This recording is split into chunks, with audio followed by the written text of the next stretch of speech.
Après la Première Guerre mondiale, le monde entier est sous le choc et plus personne ne veut revivre de telles atrocités une seconde fois. C'est dans ce contexte que le 28 juin 1919 est signé le traité de Versailles qui établit la Société des Nations (SDN). Celle-ci a pour objectif principal d'assurer une certaine stabilité mondiale et de permettre aux différentes puissances de pratiquer la diplomatie entre elles.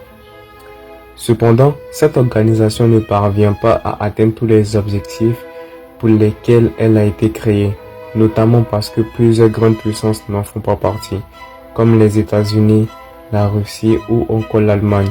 C'est dans ce contexte qu'éclate la Seconde Guerre mondiale.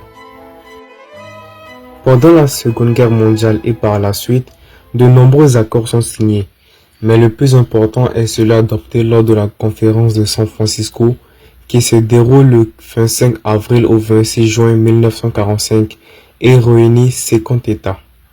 C'est à cette occasion que la Charte des Nations Unies est adoptée. Cela étant dit, l'Organisation des Nations Unies, ONU, naît officiellement le 24 octobre 1945 lorsque sa charte entre en vigueur. D'ailleurs, la Journée des Nations Unies est célébrée chaque année le 24 octobre. Mais concrètement, quel est le rôle des Nations Unies? Combien de membres comptent-elles? Quelles sont certaines limites qu'elles possèdent? Dans cette vidéo, nous allons répondre à toutes ces questions.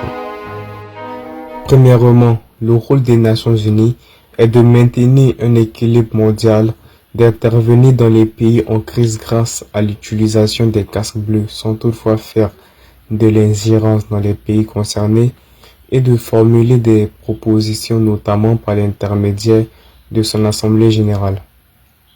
L'ONU compte 193 membres. Son Conseil de sécurité est composé de 15 membres dont 5 permanents qui sont la Chine, les États-Unis, la France, le Royaume-Uni et la Russie. Les 10 autres membres sont non permanents et sont élus pour un mandat de 2 ans. Toutefois, l'une des critiques les plus fréquentes adressées à l'ONU concerne le droit de veto de ses membres permanents. Pour qu'une résolution soit adoptée, au moins 9 des 15 membres du Conseil de sécurité doivent voter en sa faveur, sans qu'aucun des membres permanents n'exerce son droit de veto. Or, les 5 membres permanents ont souvent des intérêts opposés. Par exemple, si une mesure concernant l'Ukraine est proposée, la Russie peut s'y opposer en utilisant son droit de veto, ce qui limite considérablement la capacité d'action de l'ONU. L'ONU possède de grands hommes qui ont une grande résonance internationale, comme Kofi Annan, qui était un diplomate ghanéen qui était le 7e secrétaire général de l'organisation de 1997 à 2006.